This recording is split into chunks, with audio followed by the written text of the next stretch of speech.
Welcome to Equinox, where Rob and I are striking the balance between the light and the dark. This is episode 16. My name is Joseph Darnell, and I'm joined by my good friend, Dr. Robert Carter. Hello, Rob. Hello, Joe. It is a beautiful spring day. I'm loving the weather now. It's a tad bit humid in Georgia, but we talk about the weather all the time, so can you pick us another topic to get started with? We talk about bees all the time, too. We do have a listener who calls this the Accidental Bee Podcast. All right, Joe, that was unfair. I wasn't ready to talk about anything, actually. Okay, let's think real quick. Let's brainstorm. Front material, engaging interest, stories. Tell us about your bike ride. Well, it wasn't very exciting. Well, I mean, it made you feel good. It did make me feel good. How many miles did you ride? Well, I'll go for 30 minutes. Oh, okay. So it's just as far as I can go in 30 minutes. I can start at the Silver Comet Trail in Hiram and get all the way to the Highway 61 underpass. That's about the length that I like to take a walk, but I haven't been using a bike on the Comet Trail. I don't have I have a bike, but I don't have a way to carry it on my small sedan. Ah, understood. The kids, though, I've taken the kids out there to ride their bikes. They both learned how to ride a bike this year. They've had bikes before, but they just didn't have the gumption to get on there without the training wheels and make a breakthrough. Oh, man. And I kept on telling them, guys, you're on the verge of that breakthrough. You got to give it a real go. I was riding my bike like crazy by the time I was 7 years old. Oh, man, I tore up my town on my bicycle. As long as I was home by dinner time, Mom never asked where I was. I was all over the place. Friends' houses, down at the beach, rode a bike to the next town several times just for fun of it. Yeah. Yeah, so by the time I was 14, I was grabbing my bike and riding to work at Chick-fil-A, which was about a 2-hour walk, maybe a 30-minute bike ride. Yeah, my first summer job, I was washing dishes. This is the summer after 9th grade. I washed dishes all summer long, and in the middle of summer, I bought myself a nice 10-speed, and I had that bicycle up until just a couple of years ago. I put thousands upon thousands of miles on it. Whoa. I didn't realize you were such an avid bike rider. Is that your go-to exercise of choice, or do you also swim? No, it was really just transportation. Okay. I mean, all over town, back and forth to work. At Georgia Tech, I rode it all over campus constantly. Well, nowadays you do use it, though, for exercise. Yeah, different bike. Tell us about the bike. No, it's just, there's no reason to. You're shutting down. You keep shutting down the conversation. Well, it's because it's not an interesting conversation. I got a piece of garbage secondhand bike that somebody gave me that, I mean, listeners like, oh, what kind of bike do you have? How is it $3,000 bike? And this and this? No, man, it's a piece of junk. Well, I mean, I don't think that I would ever even spend a whole lot of money on a bike, but I still like to know what my bike's features are. Thing about bike riding for me is I honestly don't understand the gears. One side says it goes up to 4, the other one says it goes up to 20, and I don't know what that means. Yep. It's the front gears where your feet are. There are fewer sprockets. Okay. What does that mean?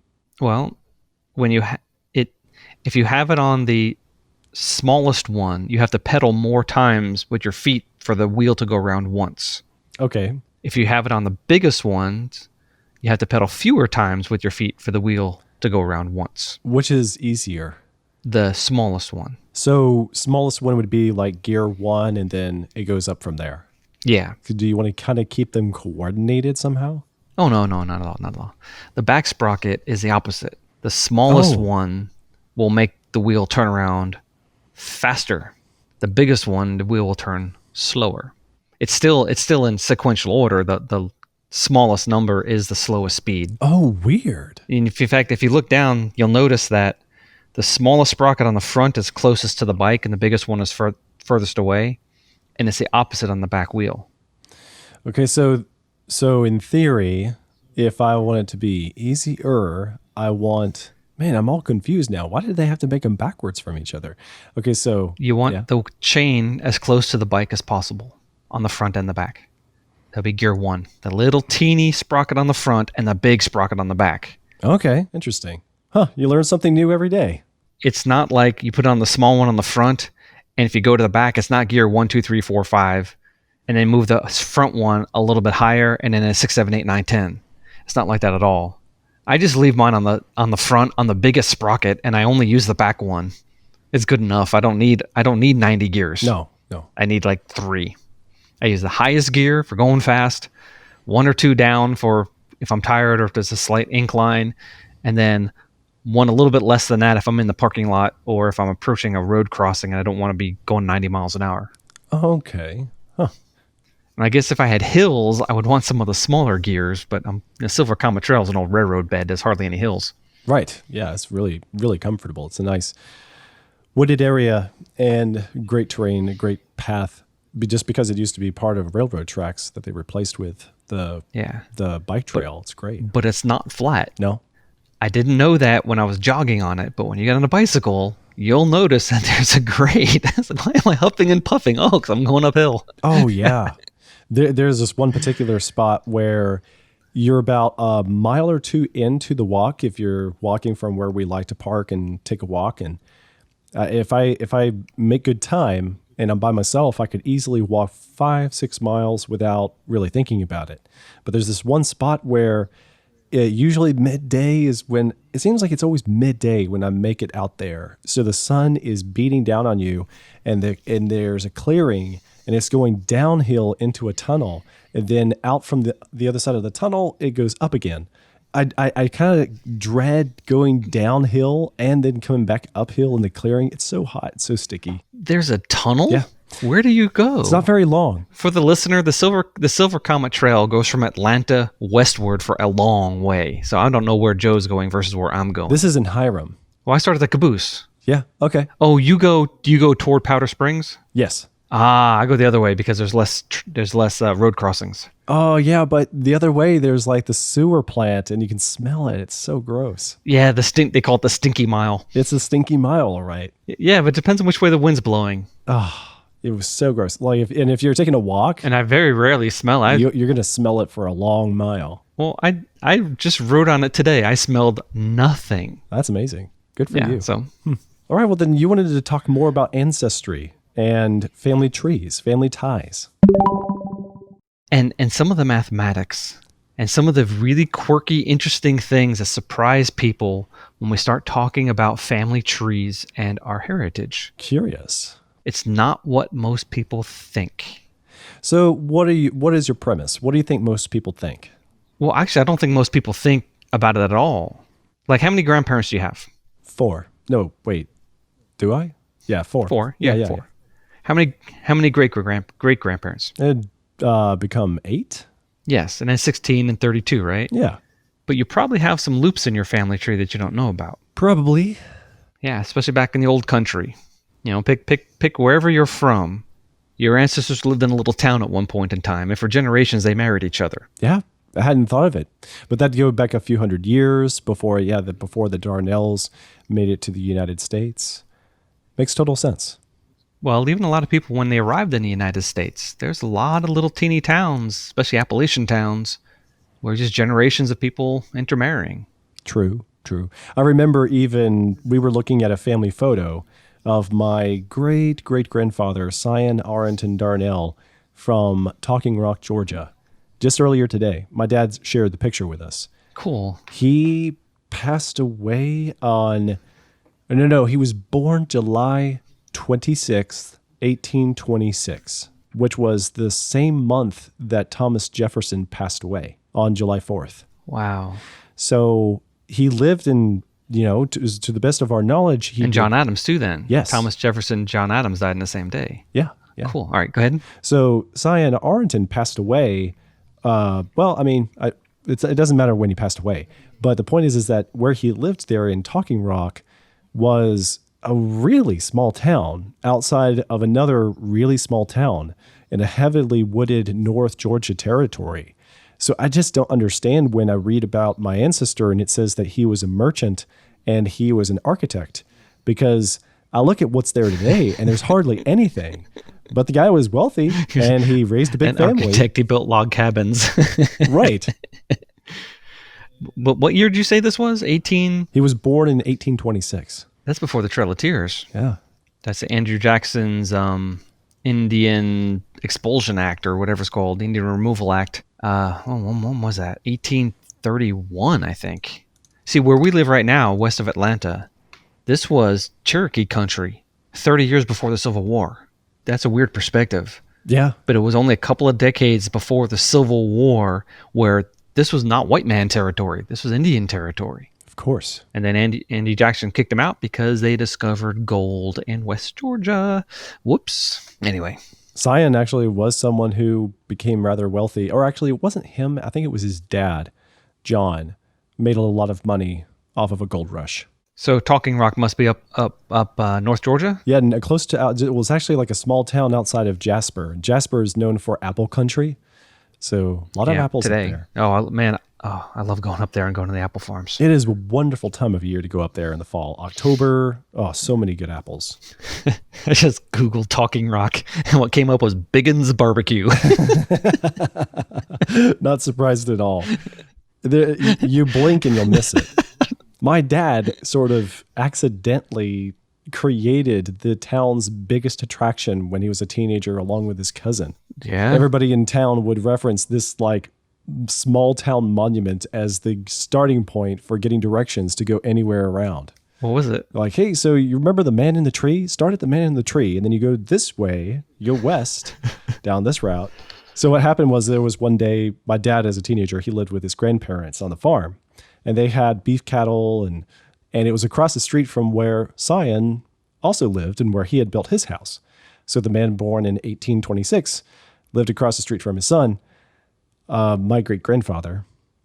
And one day there was a pickup truck driving past, and he lost his brakes, and he ran into a great big oak tree out by the street.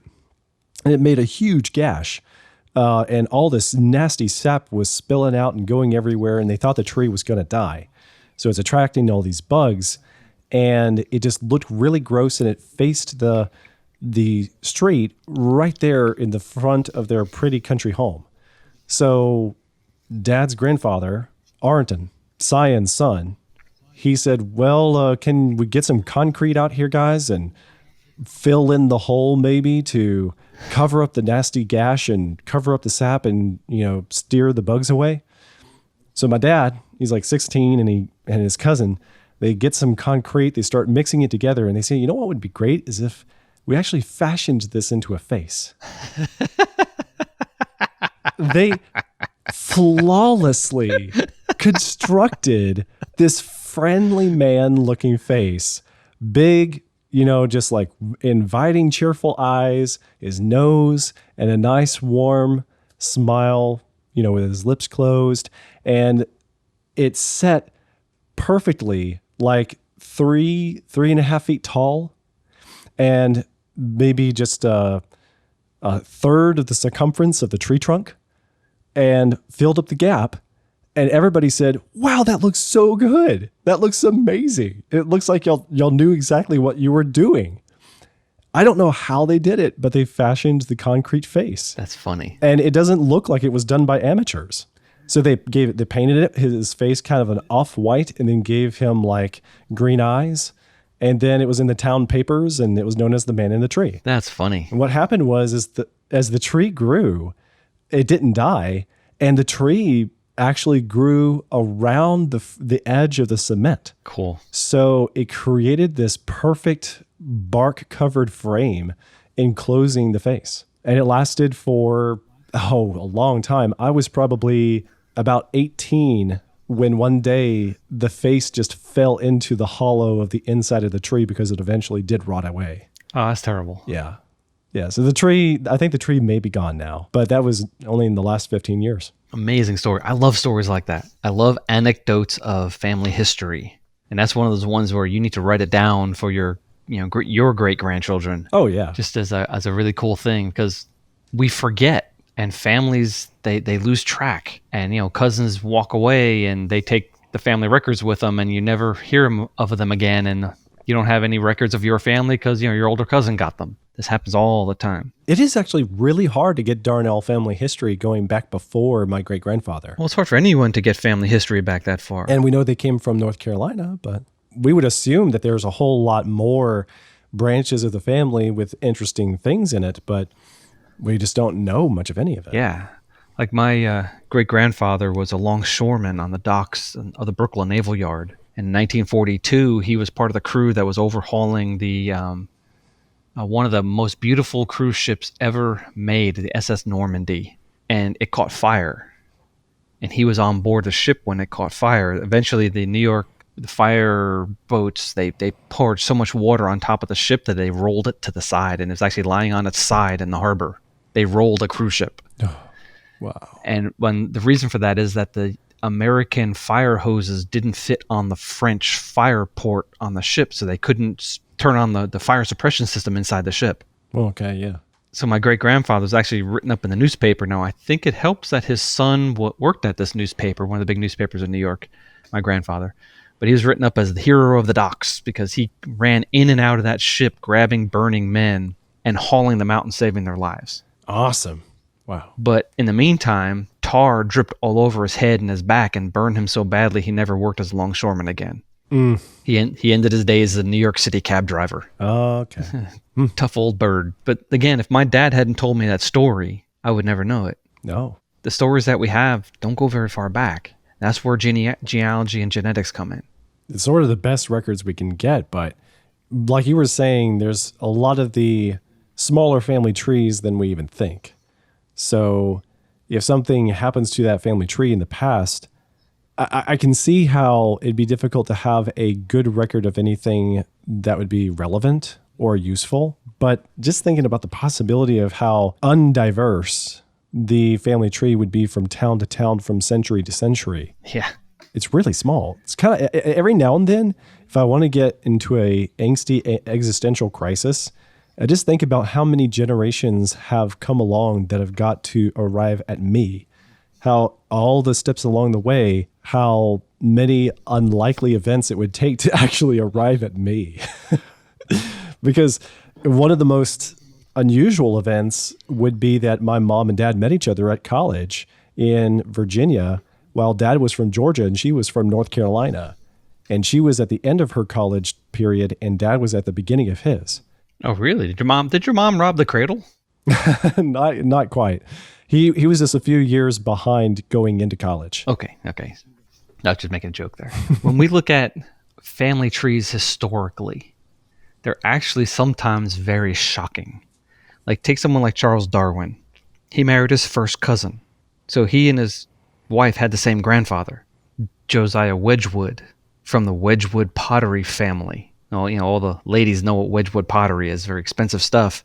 But, so the Darwin family came from money, and he married his cousin. But she had a couple of brothers and a couple of sisters, and each one of them also married a first cousin. Yuck. Yeah. No joke. That happened all the time, though. And I think one of the reasons why a lot of people did that is because it kept property in the family. So literally two brothers or two sisters or brother and a sister, they'd sit down and say, hey, your son marries my daughter, and then the property stays in the family. And they'd make that deal before the kids even grew up. And I think that's probably true in most of human history. Most people throughout all time have married somebody closely related, someone who grew up less than 5 miles away from where they grew up.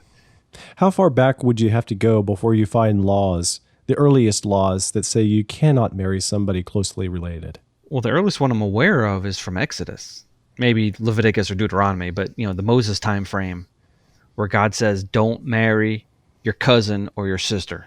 That's the closest one I'm aware of. But before that, in biblical history, all the sons and daughters of Adam and Eve would have had to marry each other, and all the grandchildren of Noah would have had to marry each other. There's actually a really interesting anecdote that I wrote up in an article on creation.com, Inbreeding and the Origin of Races, I called it. And all I did was I drew a family tree. And what I did was I drew a family tree of the 12 tribes of Israel. So Joseph and Benjamin and Judah and Dan and Naphtali and Levi, all those guys, all 12 brothers.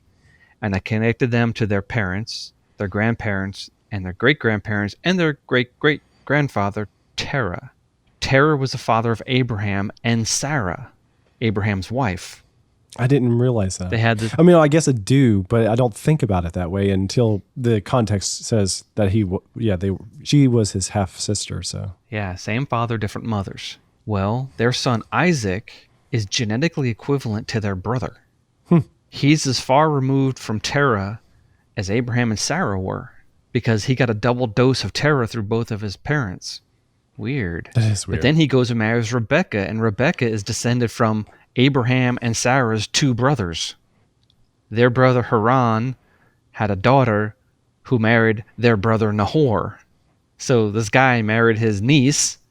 They have a man named Bethuel, and his daughter is Rebecca. This is really yucky. And then Rebecca's brother Laban, he's the father of Rachel and Leah, who's Rebecca's son's wives. You know the old country song, I Am My Own Grandpa? Yeah. Yeah. Well, in the historical record of the nations of Israel, there's an incredible amount of inbreeding. And there's so much inbreeding that, you know how you have 50% of each of your parents' DNA, right? You're half mom and half dad. Yeah, easily. Well, that means, that's genetically. You are half of each of your parents. Each of your parents give you half of their genome. Right. Well, that means you're 25% of your grandparents, 12.5% of your great-grandparents, 6% of your great-great-grandparents, and about 3% of your great-great-great-grandparents. These 12 brothers should have been about 3% of Terah. But because they're descended from all 4 of Terah's known children in multiple different ways, each of those lines adds up. They're actually not 3%, but 20% identical to Terah. That is pretty high, yeah. And because of the laws of genetics, about half of that, all 12 brothers are carrying identical copies. So if there was a trait that affected their height or their weight or the shape of the nose or the curliness of the hair or their skin color or eye color, there's a good chance that all 12 brothers have 2 copies of that exact identical trait. So you could literally be walking down the street of some ancient village and say, oh, there's an Israelite, and pick him out of a crowd because he would have looked different than anyone else. But that inbreeding thing is happening in every little village across the ancient world. And people are getting distinct because their family trees are really small. So that's because of little mutations, copying mistakes, a little loss of information, that a particular kind of nose and a size of ears and a particular skin pigment and the curliness in the hair all starts to look alike for all of the descendants. In small families, it is true that you'll lose a lot of genetic stuff. You don't have a lot of genetic diversity if you have a small family tree. But it's also true that the traits that are there are found in most all the people. So inbreeding produces a bunch of things that look the same. It works like that. I hate to compare humans to animals, but take any breed of domestic dog. The reason they breed true, Pikachus breed Pikachus. Great Danes breed Great Danes, always. The reason that's true is because they've lost all the other information there. There are no genes for Great Danes in, a small dog breed. Those genes aren't there. But the genes that are there are found in all of the members of that breed, which is why they all look the same. But we've made these dog breeds in less than 100 years. That is incredible. Most dog breeds aren't that old. When I think about just dog breeds alone, it's hard to imagine that they came from domestic plus wild animal, wolf-like dogs and the like. Because when you look at the wild ones, we've got coyotes and we've got wild dogs and wolves, and none of them look remotely like most all of the professional breeds these days. This is true. They're so different. There's some that are more wolf-like than others, but okay. But those are the few. So red wolves, gray wolves, coyotes, and African jackals, they can all interbreed. Guess which one of those domestic dogs are closest to? Oh. African jackals, red wolves, gray wolves, or coyotes? The answer is gray wolves. See, I was leaning that way just because I know that we've got the gray wolves in the North American continent. Yes, but they didn't come from North American gray wolves. Oh. They came from Eurasian wolves. And literally, a Chihuahua is a gray wolf. A Dachshund is a gray wolf. Descendant. A bulldog is a gray wolf. Now, genetically, they are gray wolves. It is absolutely 100% clear. But the reason they look distinct is because of inbreeding. And so that's my biggest explanation of where human races came from. The reason that people look different is that they haven't freely mixed throughout human history because of geography. When people are close to each other, they mix because that's the way people are. But when they're far apart, they can't. And that inbreeding within your little community makes you look different over just a few generations compared to people in a different community.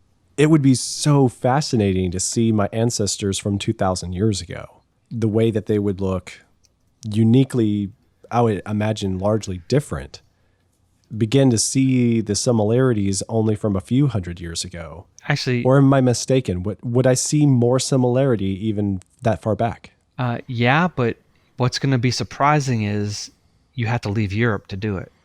The ancestors of modern Europeans didn't arrive in Europe until the Bronze Age. That's the period of the judges in the Bible. Before that, they were on the grasslands north of the Caspian and Black Seas. And then they invaded. And there was a gigantic archaeological and genetic change in Europe because of that. We talked about that several episodes ago. Yeah. All the Peoples of the World episode. Genetically, they would look very much like Europeans. But the thing is, there was already people in Europe. And when this new group of people came in, they didn't kill off everybody in Europe. No, they had children with them. And the result is a mixture. Just looking at Europe, we were a mixture of Neanderthal and in the earliest, so-called modern human hunter-gatherers, and then the farmers that moved up from Turkey, and then the warlike plains people who swept in from the east. And that amalgamation of those different traits, those different genetic strains, produces what we call a European. But some of those people groups are more different from each other than modern Europeans today are different than Chinese people. Wow. So the whole question of what's a race is thrown up in the air. We should do an entire episode on that. That would be kind of cool. Well, then do you want to just comment on that in passing? What are you saying? What is a race in terms of like, do races last versus like ebb and flow and change and disappear? Yeah, races are not static, and they're not evolutionarily different from other races.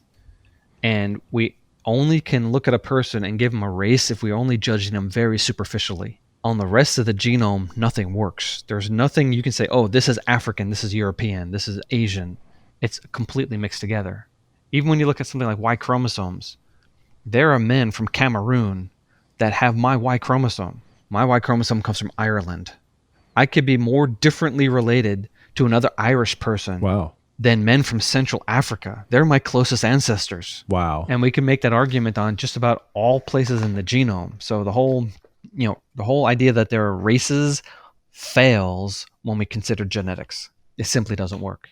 One of the coolest things about modern ancestry testing services like Ancestry.com and 23andMe.com and MyHeritage.com is that they have told us clearly there's no such thing as race. Interesting. I wouldn't have thought of it that way. You mean that they don't specify race, or what exactly? Because I imagine I have seen examples where they do identify races, right? Well, yeah, they can tell you where your ancestors lived, but it's only statistical. It's like more people in Africa have this trait, therefore you're probably from Africa. But it doesn't mean that no people in Europe have that trait. It's just not common. And what they do is they look for groups of letters. So if 90% of Africans have this and 85% of Africans have this, well, if you have both of those, the probability of you coming from Africa or not coming from Africa is 0.95 times 0.85. And you string all those things together and your probability gets tighter and tighter and tighter and tighter till they say we have very high confidence that this section of your genome comes from Iceland or southern China or Native America. But it's only statistical. Those letters are found everywhere. It's just the groups of letters are found in one place more often than another. Okay. Yeah, that makes sense then. So what they're showing us is that people are a lot more interconnected, interrelated than we thought. And one of the big surprises is there's a lot of people who thought that they were European and they've got big chunks of African ancestry and they didn't know it. Part of this is a relic of the slave trade, which is horrible and sickening. But after the Civil War was over, there were a lot of light-skinned slaves. And they said, you know what? I look white. I'm going to move to a city. And they disappeared into white society. And today, we have a lot of people descended from them who didn't know it. Wow. I watched a video probably a year or two ago. There's a very beautiful woman, just very well dressed, lovely person, nice personality. And she has this YouTube show. Well, she happens to be African American. And she's like, "Oh, everybody, I got my results from African Ancestry today, and this is a big reveal." She's got the envelope, and she opens it up, and she starts reading this letter, and her face falls, and she starts crying, and she says, "It says 100% European," and she says, "I can't," and she turns off the video. Wait, she's African American. Well, this testing company only looks at mitochondria, not the rest of the genome. And her mitochondria was European, which is rare. There are a lot of European Y chromosomes in African American population because, white slave owners and black slaves and, Y chromosomes tend to go from Europe to Africa, if that makes sense. Okay. But very, very, very rarely would a European woman have children with an African American man. That's almost unheard of. Oh, yeah. But this woman comes back on, and she does the second half of her thing. She goes, "Okay, I'm back, y'all, and I had to talk to my mom, and her mom's grandmother was white, and she didn't know it. Wow. So her mom's grandmother had married a black man." Wow. And so all these very surprising little things that we're seeing pop up in all these ancestry things. But there's something else that's just crazy. It's the mathematics of it all. I asked you a little while ago, how many parents do you have? 2, 4 grandparents, 8 great-grandparents, 16 great-great-grandparents. Well, wait a second.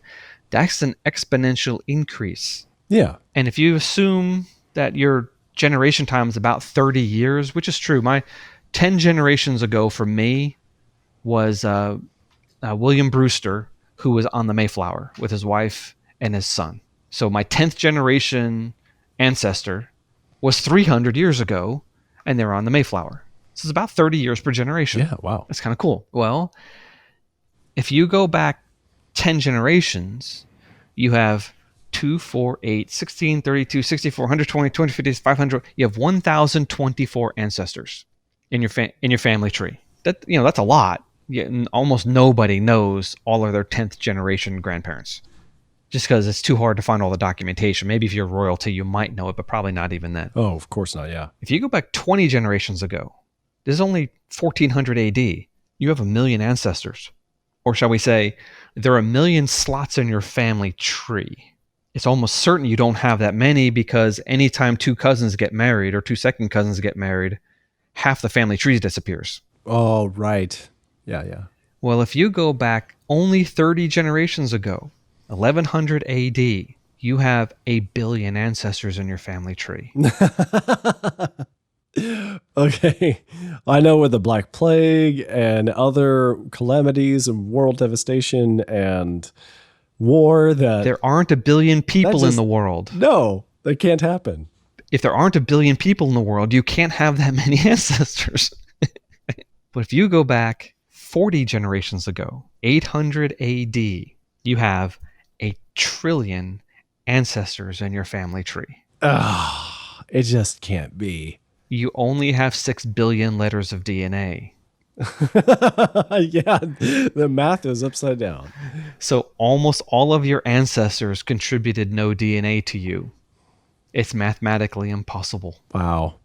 And a lot of people say, I'm descended from someone famous, Charlemagne or Henry VIII or whatever. And I say, yeah, that's fine. You didn't get any of their DNA. Huh? Wow. So the probability of you getting DNA from that person is nil. Wow. Now, if you did get DNA, okay, fine, but so did 1 billion other people. Then you're not unique. Right. Because once you go far enough back, anyone who has anyone who has descendants in the modern world is the descendants of everyone in the modern world. Huh. You go back only a couple of centuries ago, and there is someone alive in Europe who's the ancestor of all Europeans, maybe 500 years ago. Wow. Cool. And it might not be a king. It might be a butler or a maid or a milk deliverer. Who knows? It could be anybody. Some random person. All right, let's talk about biology. During sexual reproduction, the chromosomes are recombined. So when a person has a child, they take the DNA inside them, which is half their mother and half their father. And the DNA gets scrambled together, and then it gets cut in half, and that child gets half of their parents' genome, but that parent's genome is half grandma and half grandpa. That's why you're 50% mom, but 25% of her parents. Right. Okay. Well, because of the way recombination works, you get big chunks of grandma or grandpa. That makes sense because it's somewhat randomized. Yeah, it's randomized, but it's randomized in big chunks. So if you got a big, like, let's say just chromosome number 1, look at the chromosome number 1 you inherited from your mother. Well, a recombination almost certainly happened on chromosome 1. So part of chromosome 1 is from grandma and part of chromosome 1 is from grandpa. But the chromosome 1 you inherited from your father, part of that chromosome is from his mother and part of it's from his father. So it's just like a patchwork, this quilt of ancestry. And we inherit big blocks of DNA. The problem is that those blocks get chopped into smaller and smaller pieces every generation. And once they're smaller than the average size of the blocks that you inherit, you have a 50-50 chance of getting that piece of great-great-grandpa or not. And it doesn't take very many generations before a person actually has no genetic descendants. Wow. So here people think about their own legacies and they want to picture that their children's children's children's children will have some things in common with them and remember their legacy. And it's just not happening. The way it works out is you absolutely have 50%, pretty close to that of each parent and really close to 25% of each grandparent. But by the time you get maybe 5 generations back, I know the names of all of my 5th generation ancestors. They lived in the middle of the 1800s. Probably one of those people I didn't get any DNA from. Wow.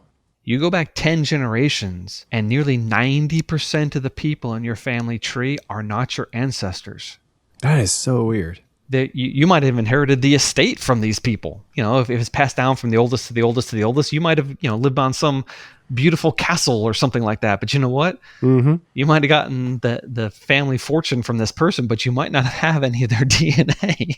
Wow. By the time you hit 15, 20 generations, more than 99% of the people in your family tree, it doesn't matter if they were there or not because you don't have their DNA. In the end, we have about 1,000 ancestors only. And those people only back a few hundred years at the most. That's right. But if you go back a few thousand years, you still only have about 1,000 ancestors. In fact, all of the people in the world can be explained with about 1,000 ancestors. You mean as in for each individual, or all the billions of people in the world today can be explained with about 1,000 ancestors? Both. Wow. Yeah. That is mind-bending. If I have only 1,000 genetic ancestors, and I'm very closely related to Europeans, that means just a few generations before my 1,000 ancestors is 1,000 ancestors for everyone in Europe. Just a few generations before that's the 1,000 ancestors for everybody in the world. Now, how many generations ago? It all depends upon mathematical modeling. We actually don't know because we don't know how many people related, married their cousin versus, someone distant related. We don't know the generation time. We don't know birth rates and survivability statistics for ancient people.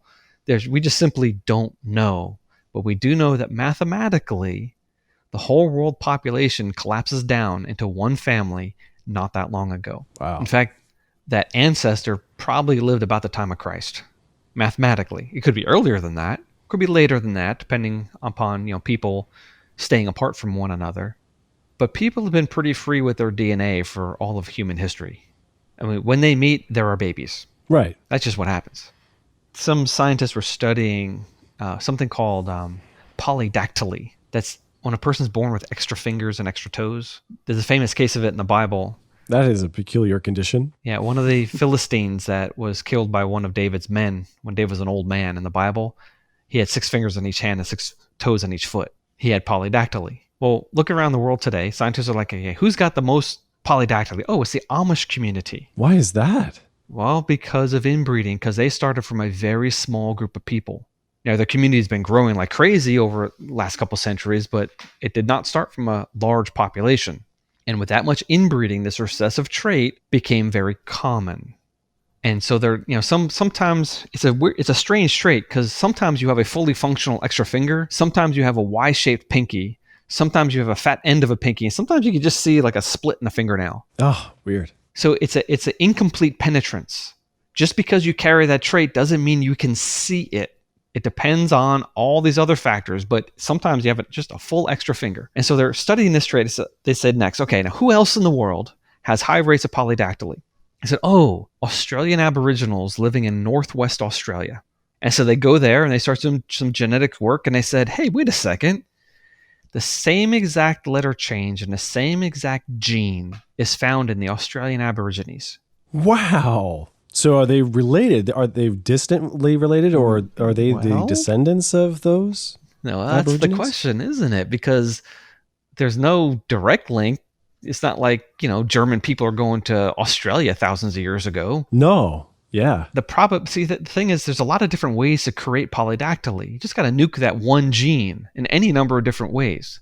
Oh, okay. That's what's more likely happened. And if you're going to change a letter like an A into a G, well, that A could also turn into a C or a T. So the probability of finding the same exact letter change in two different people that happened independently is almost zero. And what they realized was that a Dutch ship had run aground in Northwest Australia a couple hundred years ago. No way. And apparently one of the sailors survived. And therefore, this Aboriginal tribe has a common ancestor with the Amish. That is incredible. So again, what's a race? That question comes up. And again, how many ancestors do you have? That comes up. Amazing. Crazy. Cool. It is crazy. It makes the world really feel small after all. That song is so true. It feels like a big world, but also a small world. Yeah, I like that. One of the best studied populations in the world is Iceland. For some strange reason, the Icelanders decided they were going to get into genetics whole hog. And they started a Icelandic genetics company that has fully sequenced thousands of Icelander genomes. And they'd done a 23andMe style, the Ancestry style testing on tens of thousands of Icelanders. And then they went and cataloged the genealogy of most everyone in Iceland because they converted to Christianity in the year 1000. And they never got destroyed by World War I or World War II. And they were the invaders, not someone who got invaded. And so their churches have been around all this time. And most Icelanders have a record of their family tree going all the way back to the founding of Iceland. And what they determined, though, was that a minority of people a couple hundred years ago are the ancestors of everyone in Iceland today. Go back to about the year 1790, 25% of Iceland is the ancestor of 95% of Icelanders today. Most people in the past had no children. Really? Huh. Can you explain why? Do you know why? Well, because death, infertility, maybe husband and wife don't really like each other, starvation, bad nutrition. There's all sorts of reasons why, and just dumb luck too. It's just most people, you might have a kid or two, you might have a couple of grandkids, you might not have any great grandkids at all. Yeah. And so the family trees, again, they collapse into a very small group of people. And that group of people for the world did not live that long ago, a few thousand years ago. And it's as if nobody else was alive because none of their DNA came through. Okay, so I have a question then. Yeah. In a previous episode, y'all described how y'all put together with a project, a gene project. Y'all put together like the mitochondrial Eve, or just reconstructed the genes of Eve, of Adam and Eve. Yeah. How can you do that if you don't have more DNA to work with for the previous ancestors that go back farther than 1,000 years ago or back before the time of Christ? Because when you sequence enough people from around the world and you look at their little piece of DNA called the mitochondria and you realize that 99 point something percent of it, everyone has exactly the same letter there, then you can look at what they have different and you realize, oh, well, if we change that A to a C, that explains the people in Mongolia. If we change this G to a T, that explains the people in Iceland. And you can reverse those changes. So if everyone in Iceland has a T at some place and no one else in the world has a T there, it's pretty clear that T was not the original. T was a mutation that happened in the Icelandic population. And you can back up the clock and recreate the ancestral nucleotide strand. and you can know. You ever seen like a phylogenetic tree? You see a bunch of branches, Yeah. and there's people at the end, and then the branches connect and connect and connect all the way back to their ancestors. Well, you can know what the sequence was at any one of those connection points inside the tree. Okay. Therefore, Huh. you know what mitochondrial Eve's DNA was. You know what Y chromosome Adam's DNA was. This might be going off into the land of sci-fi, and we don't have a lot of time left in the show, so you tell me if we don't have enough time for this. But could you see people creating test tube babies with essentially those genes? You mean could they create a test tube baby with some ancestral genetic signature? Yeah, essentially a replication of Eve or something. Yeah, this is definitely possible. It's theoretically we could do it today with a lot of work, but we're limited now to making 1 or 2 changes per generation. So yeah, you could have a blue-eyed baby if you wanted to, even if you don't have blue eyes. Well, I'm not talking about making a cosmetic change, but I'm talking about like reassembling the supposed like creation, the recreation of Eve's genes and saying, let's make a clone of that, whatever that is. Yeah, my point is we can do 1 letter at a time, but we can't do tens of thousands of letters at a time. Oh, okay. You would have to scramble the genome. We technologically is beyond us at the moment. I'm not saying we can't do it in the future, but at the moment you can't do it. And plus, it's illegal. You're not allowed to change what's called the germline. You're not allowed to make a change that will be inheritable from one generation to the next. Yeah, that's true. Because if you make a mistake, it's permanently in the human population, and that would be unfair to later generations. In fact, it would be unfair to that child that was born too.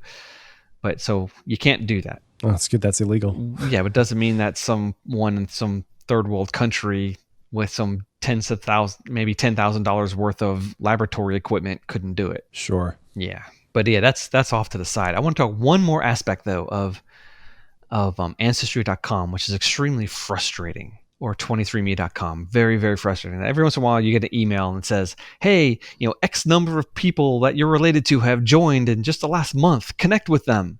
But it's not true. You're not related to them. If you have a large chunk of DNA in common, okay, yeah, you're related to them. But everybody has little teeny pieces of DNA in common with thousands upon thousands of other people. Because as those little blocks are getting divided over time, they get into pretty small blocks. And then the probability of that block dividing in half again is almost nothing because it's too small. And those little teeny blocks of DNA just circulate across the population. And so what we are is we're a combination of little teeny ancestral recombination blocks that we share with thousands upon thousands upon thousands of other people. And it only takes 4 or 5 generations for those blocks to get that size. Mm. And so, I'll find someone who's got, 3 or 4 blocks in common with me. Ooh, all right, let's talk to this person here. Well, you know what? That person may or may not be my third cousin. They could be much more distantly related than that. They just happen to, at random, inherit those blocks. Right. Or remember Elizabeth Warren, the senator who was running for president, and she claimed for a long time that she was Native American. And there's a big blow up, is she unfairly, trying to steal the Native American heritage for advantage and all that. But I'm not going to go into the politics, but the genetics of it, when she had her DNA looked at, yeah, she's got, several pieces of DNA that are very strongly associated with Native American ancestry. Fine. So do millions of others Americans. She's not any more Native American than millions of Americans who don't even know they're Native American. Yeah, it makes sense. She might be one of the rare people who, in her family tree, she knows her Native American ancestor. Okay, that might be true. Or it might be that she just kind of took a lucky guess. Anyway, this is one of my favorite subjects. Yeah, interesting. I've been studying my family history since I took my first genetics class in 1990. And now that we have DNA, this is like I'm like a kid in a candy store. It's huge. But I also have to realistically understand that in the paper trail, I'm not going to go many generations back. But also in genetics, I'm not going to go that many generations back. We all merge into the population and our ancestry disappears. But turning it around, starting with someone like Adam and Eve, or starting with Noah and his family, if they start having children and the population grows very quickly, what's going to happen is that the whole world is going to go back to that initial population of whatever size, and we won't be able to go any further because that's the ancestors. It's as if no one else was alive at the time. And biblically, there is no one else alive at the time, but scientifically, it's as if no one else is alive at the time. And you can't make the distinction between the evolutionary model and the creation model because they're both predicting the same thing. Very interesting. So thank you so much for joining us on this quest, episode 16.